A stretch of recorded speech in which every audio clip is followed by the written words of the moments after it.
Hey everybody, I'm Tom Vasel, and today I'm talking about 5 great games that came out in 1996.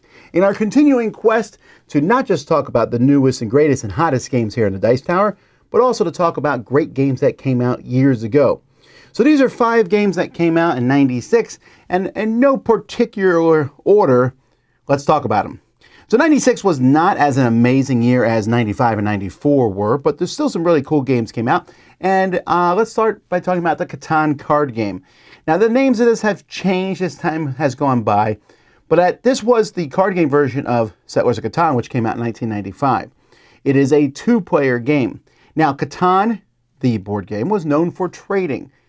How do you do that in a 2-player game? Well, the answer, Klaus Teuber figured it out. There's some nice back and forth in this game as you put out these square cards that are going to be moving around, rotating to keep track of the resources on them. It's actually a pretty clean system, and he had sort of a plug and play with expansion decks that would go into it, giving each time you played it kind of a unique experience.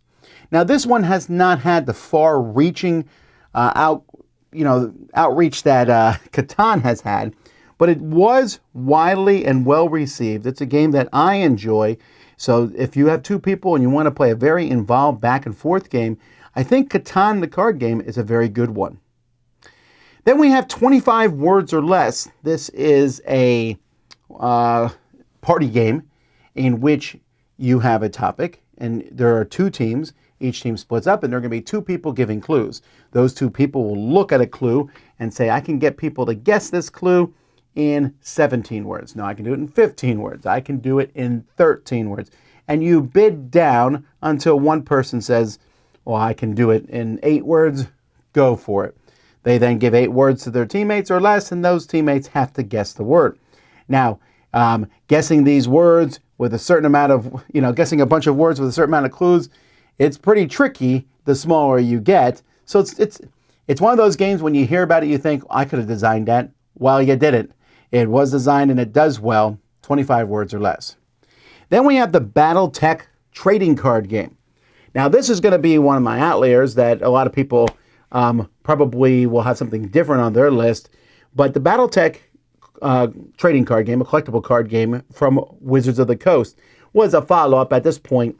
When Magic came out in 1994, Magic the Gathering, everybody was making a follow-up game. We had the Star Wars card game from Decipher, the Star Trek card game from Decipher, and then everything had a collectible card game from SimCity to Marvel Overpower. But Battletech was one that I found to be very unique and interesting. It was definitely based on Magic, where you would have resources, things like logistics and other resources, and you'd be tapping those resources to put mechs in play.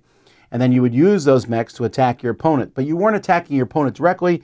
You would attack their pile, their draw pile. You could attack their discard pile. You could attack their resources. You could attack their mechs. So it kind of opened it up. It also had a very strong thematic nature to it. As someone who's an avid reader of the Battletech novels, and I started reading them after I played this card game, it's amazing how strong the theme is. This only lasted a couple years, unfortunately, but it's one I think is worth checking out.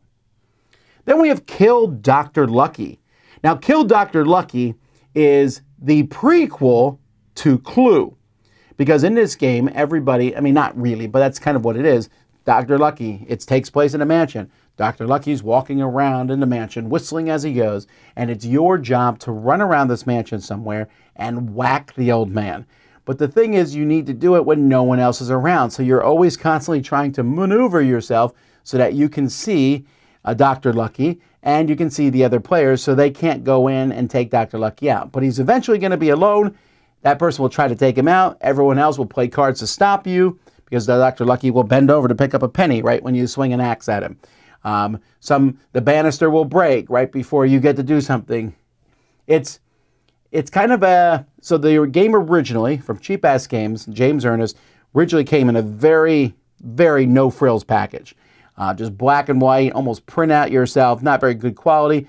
There have been subsequent good printings over the years, but a lot of people like this game that take that nature of it.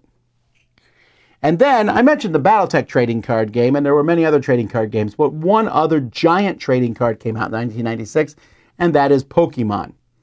Now, this one makes me a little sad on a personal level because I bought many, many packs of Pokemon, and I have since got rid of them, and oh my, they would be worth quite a bit today. But c'est la vie. But Pokemon trading card game started based on, well, Pokemon. So this is not something that was a new genre like Magic was. There was the video games for Pokemon and the cartoon and all that, and here we have a trading card game, but it took off. The whole gotta catch them all mixed with a trading card game, well, that's just kind of a marriage made in, heaven would be the wrong word there, in money pits, as parents were going to stores and they didn't want to buy their kids Magic the Gathering packs, but they'll gladly buy their kid Pokemon packs. And for a while, it even outpaced Magic. And in some stores today, still does. But it's one of the biggest IPs. This is a card game that is still very, very popular 30 years later. So definitely, I mean, how could I not talk about it from 1996? So those are 5 great games that came out in 1996. I'd also like to mention my favorite video game that came out this year. A video game I think changed how video games are played, and that's Super Mario 64. Came out with the Nintendo 64. And man, I played this one all the way to completion. The idea of a 3D world had been toyed with in games in the past, from Wolfenstein to other things, but many of them, they never really felt true 3D. Mario did. The physics and everything, and it took Mario games to the next level, and it's still a game that I can play today. My favorite movie that came out in 1996 was The Rock.